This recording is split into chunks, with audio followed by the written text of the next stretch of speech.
നമ്മളോടൊപ്പം സുംബ പരിശീലക ശ്രീമതി അനിത ആശിഷുണ്ട്. ശ്രീമതി അനിത, ഞാൻ ഇങ്ങനെ ചോദിക്കുന്നതിൽ താങ്കൾ ക്ഷമിക്കണം. കാരണം ഈ ആണും പെണ്ണും കൂടിക്കലരുന്ന അല്പവസ്ത്രം ധരിച്ച് മ്യൂസിക്കിൻ്റെ താളത്തിൽ തുള്ളുന്ന സംസ്കാരമാണോ സൂംബയിലൂടെ പഠിപ്പിക്കുന്നത്?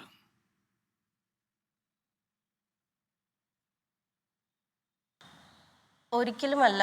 സത്യത്തിൽ അത് കേൾക്കുമ്പോൾ തന്നെ വളരെയധികം വിഷമമുണ്ട്. ഇത് ഇങ്ങനെ ചിന്തിക്കേണ്ട ഒരു അവസ്ഥ വരുന്നല്ലോ എന്ന് ഓർക്കുമ്പോൾ. സുംബ എന്ന് പറഞ്ഞത് പക്ക ഫിറ്റ്നസ് ഫോമാണ്. അതിൽ ഇപ്പോൾ പല ചർച്ചയിൽ ഞാൻ കേട്ടതാണ് തുള്ളൽ എന്നൊരു പ്രയോഗം. അതൊരിക്കലും ചേരില്ല. സുംബ എന്ന് പറഞ്ഞത് പക്ക ഫിറ്റ്നസ് ഫോമാണ്. ആണും പെണ്ണും കൂടി ചേർന്ന് കഴിഞ്ഞാൽ അത് സുംബ അല്ലാതാവുന്നില്ല. കാരണം എന്താണെന്ന് വെച്ചാൽ അതൊരു ഫിറ്റ്നസ് ഫോം ആയതുകൊണ്ട് തന്നെ അവിടെ ഒരു വൾഗാരിറ്റി ഇല്ല. അത് ആണും പെണ്ണും തമ്മിൽ ചെയ്താൽ തന്നെ അതൊരു എന്താ പറയുക, അതിനൊരു ബെനിഫിറ്റ്സ് ആണ് കൂടുതലും നോക്കേണ്ടത്. അതിലിപ്പോൾ ആണെന്നോ പെണ്ണെന്നുള്ളൊരു വ്യത്യാസമില്ല സത്യത്തിൽ. പിന്നെ അതിൻ്റെ ബെനിഫിറ്റ്സ് നോക്കുകയാണെങ്കിൽ ഒത്തിരി ബെനിഫിറ്റ്സ് ഉണ്ട്. ഇപ്പം ഞാൻ പറയും, സ്കൂളുകളിൽ സുംബ കൊണ്ടുവരുന്നത് വലിയൊരു കാര്യം തന്നെയാണ്. അവിടെ ആൺ പെൺകുട്ടികൾ ഒരുമിച്ച് സുംബ ചെയ്ത് കഴിഞ്ഞാൽ അത് അവരുടെ ഭാവിയിൽ ഒരു തരത്തിലുള്ള മോശം ഉണ്ടാവില്ല.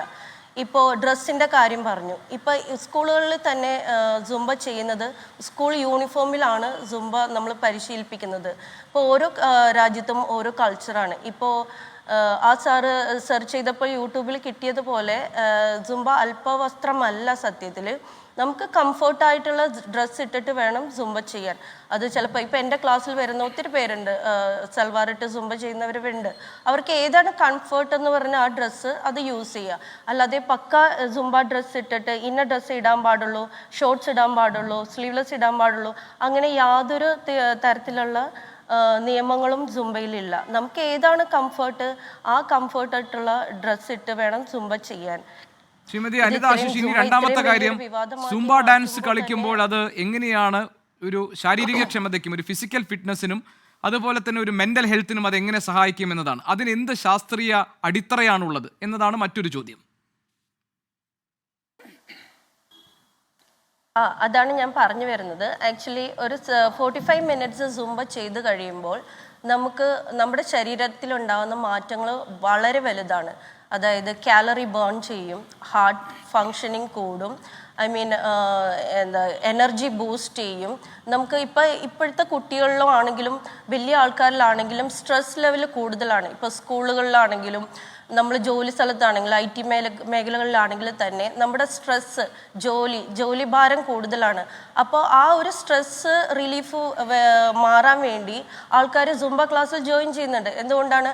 അപ്പോൾ ആ സ്ട്രെസ് ലെവൽ അവർക്ക് മാറിക്കിട്ടും. കാരണം ഈ 60 മിനിറ്റ്സ് 45 മിനിറ്റ്സ് സുംബ ചെയ്യുമ്പോൾ നമ്മുടെ ശരീരത്തിൽ ഹാപ്പി ഹോർമോൺസ് ആണ് പ്രൊഡ്യൂസ് ചെയ്യുന്നത്.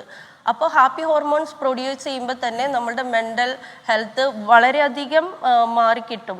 അതായത് എനർജി ബൂസ്റ്റ് ആവും. നമ്മുടെ ശരീരത്തിൽ വരുന്ന മാറ്റങ്ങൾ നമ്മുടെ മനസ്സിനെയും അത് ധാരാളമായിട്ട് എഫക്റ്റ് ചെയ്യുന്നുണ്ട്. അതുകൂടാതെ സുംബ ചെയ്യുമ്പോൾ ഈ പറഞ്ഞ ബെനിഫിറ്റ്സ് കൂടാതെ തന്നെ നമുക്ക് കോൺഫിഡൻസ് ലെവൽ കൂടും. നമ്മളിപ്പോൾ ഒരു വേദിയിൽ കയറി ഇന്ന് സംസാരിക്കാനുള്ള ഒരു നമ്മുടെ ഒരു കോൺഫിഡൻസ് ലെവൽ ഉണ്ടാകും. അങ്ങനെ ഒത്തിരി അധികം ബെനിഫിറ്റ്സ്. അതുപോലെ ശ്രീമതി അനിത, ഇത് 10 മിനിറ്റ് കൊണ്ടോ 15 മിനിറ്റ് കൊണ്ടോ അല്ലെങ്കിൽ ഒരു ഒറ്റ സെഷൻ കൊണ്ടോ പഠിപ്പിക്കാൻ കഴിയുന്നതാണോ ഈ സുംബ നൃത്തരൂപം? അല്ലെങ്കിൽ ഈ സുംബ ഈ ഒരു ഈ നൃത്തവും പറയൂ. അല്ല, അതെങ്ങനെ സ്കൂളുകളിൽ നടപ്പാക്കും എന്നൊരു സംശയം കൂടി ചോദിച്ചല്ലോ ശ്രീ അബ്ദുൽ ഹമീദ്. ഓക്കെ, ഇത് ആക്ച്വലി എനിക്ക് പറയാനുള്ളത്, സുംബ ലൈസൻസ് ഉള്ള ഇൻസ്ട്രക്ടേഴ്സിന് മാത്രമേ ഇത് പരിശീലിപ്പിക്കാനുള്ള അവകാശമുള്ളൂ. അതായത് അവർക്ക് അതിൻ്റെ ഇഞ്ചുറീസ്, ഇപ്പം നമുക്കിപ്പോൾ എൻ്റെ ക്ലാസ്സിൽ വരുന്ന കുട്ടികൾക്കൊക്കെ ഇഞ്ചുറീസ് ചിലപ്പോൾ ഉണ്ടാവും, ബാക്ക് പെയിൻ ഉണ്ടാവും, നീ പെയിൻ ഉണ്ടാവും. അങ്ങനെയുള്ളത് നമുക്ക് ഇൻസ്ട്രക്ടേഴ്സിന് മാത്രമേ, ഒരു ലൈസൻസ് ഉള്ള ഇൻസ്ട്രക്ടേഴ്സിന് മാത്രമേ ഇതിനെക്കുറിച്ച് ആധികാരികമായി സംസാരിക്കാൻ പറ്റുള്ളൂ. അപ്പോൾ ഇപ്പോൾ സ്കൂളുകളിലായാലും അധ്യാപകരെ കൊണ്ട് സുംബ ചെയ്യിപ്പിക്കുന്ന ആ ഒരു പ്രവണത ഞങ്ങൾ പാടെ എതിർക്കുന്നു. കാരണം എന്താണെന്ന് വെച്ചാൽ ഒരു സർട്ടിഫൈഡ് സുംബ ഇൻസ്ട്രക്ടേഴ്സിന് മാത്രമേ ഇന്ന പോലെ സ്കൂളുകളിലായാലും കോളേജുകളിലായാലും IT മേഖലകളിലായാലും ജിമ്മിലായാലും നമുക്ക് സുംബ ചെയ്യാൻ പഠിപ്പിക്കാൻ പറ്റത്തുള്ളൂ. അപ്പോൾ ഏത് മേഖലകളിൽ തിരഞ്ഞെടുത്താലും ഇപ്പോൾ സ്കൂളുകളിൽ ഇപ്പോൾ സുംബ കൊടുക്കുവാണെങ്കിൽ അത് സർട്ടിഫൈഡ് ഇൻസ്ട്രക്ടേഴ്സിനെ മാത്രം കൊണ്ട് ചെയ്യിപ്പിക്കാൻ ഈ പറഞ്ഞ സ്കൂൾ അധികൃതർ നോക്കേണ്ടതാണ്.